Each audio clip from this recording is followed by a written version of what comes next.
นี่คือบริเวณสวนมันบ้านโคกศาสตร์ในตอนเช้ามื้อนี้ผู้ค้าปลาทองคำได้มาลกหญ้าซับหญ้าเนาะลกหญ้าซับหญ้าในบริเวณสวนมันบ้านโคกศาสตร์ตำบลตาลมื้อนี้มาแต่เช้าเลยมาลกหญ้าเตรียมการว่าจะได้จ้างคนเนาะแต่เลยลกเป็นพ่อเข้าๆสก่อนได้เวลาเขาเจ้ามากอะเห็นตัวอย่างเขาเนาะว่าลุกแบบนี้หรือว่าซับแบบนี้นี่ข้ายังบริจาคคนซับได้ยังบริคนงานอยู่แต่มื้อนี้ได้มาออกคลิปลุกหญ้ามันได้ตอนเช้ามาคอยให้คอยสวนได้ข้าปลาคำพาชมเนาะให้มองมาจาในสวนมันผู้เจ้าแต่ละมือมาคอยสวนได้หญ้ามันก็เริ่มมาขึ้นหลายแล้วผมหญ้างามเท่าไหร่หญ้าก็ได้หญ้างัวควายกินก็มีได้นี่เที่ยวคักเลยในงัวควายกินได้นี่ผู้ข้าไปเลี้ยงงัวเลี้ยงควายดอกทำไผ่ได้กะมาเอาได้ส่วนมันปลาทองคำเนาะไผ่ได้หญ้าก็มาเอาได้ไม่ได้หาหมวงแต่ว่าหญ้างัวควายกินบ่ได้ก็มีได้นี่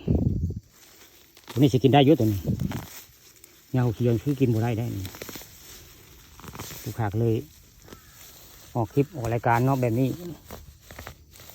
หญ้างามได้มันก็คักดีนี่หญ้างามมันก็คักได้ส่วนมันป่าทองคำเนาะ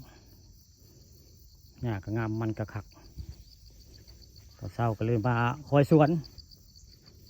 ก็เลยมาลกหญ้ามาซับหญ้าไว้ง่ายลกหญ้านี่บริเวณสวนมันบ้านโคกศาสตร์หม่องนี้ได้หม่องนึงได้หม่องนึงยังบริษัทโอ้แต่ไก่พอได้ทางพุ่นทางใกล้ๆเทียงยังบริษัทหม่องนะยังบริไปเบิ่งแต่ว่านี่มาถ่ายตอนสวนนี้ปลูกก่อนตัวนี้ปลูกก่อนตัวนี้แต่มาซับปกติพวกข้าจะขุดหลุมได้ขุดหลุมแล้วก็พังไว้ง่ายพั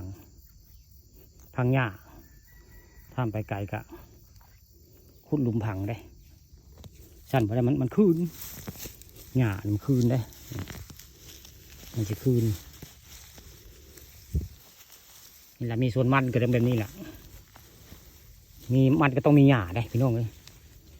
มีหญ้าก็ต้องมีมันแต่ว่าหญ้างามมันก็งามได้ชีวิตต้องสู้เนาะเป็นเกษตรกรในหมู่บ้านตำบลต้องรู้จักเห็ดส่วนหัวของมันเอามีที่ดินก็ต้องปลูกมันได้อยู่แบบบ้านๆเนาะคนบ้านนอกบ้านนาคนภาคอีสานมีสวนเป็นส่วนตัวของเจ้าเนาะมีที่ดินก็ได้เห็ดแบบนี้แล้วนี่เห็ดสวนมันคือปลาทองคำแต่ละนี่มื้อนี้มาออกคลิปลกหญ้ามันในมื้อนี้ยังไม่ได้ไปใส่ได้ผู้ค้ายังไม่ได้ผูกในมื้อนี้อยู่ในสวนมันนี่ละสวนมันผู้ค้าปลาทองคำพาชมแบบนี้ละมันงามมันกระคักหญ้ากระคักมันนี่ยังบริวาจ้างไผ่ได้นี่หักมาลกเป็นตัวอย่างหรือว่าซับเป็นตัวอย่างซะก่อนสิมาจ้างพี่น้องบ้านเมืองมาซ้ำหญ้าบริเวณสวนมันบ้านโคกศาสตร์ตำบลนาตาลตอนเช้ามื้อนี้ผู้ค้ากะคือสิปิดคลิปไว้พอทันนี้เรื่องสวนมันผู้ค้าปลาทองคำพาชมวันนี้หญ้างามมันงามคือกันหมดเลยหญ้าก็งามมันก็งามวันนี้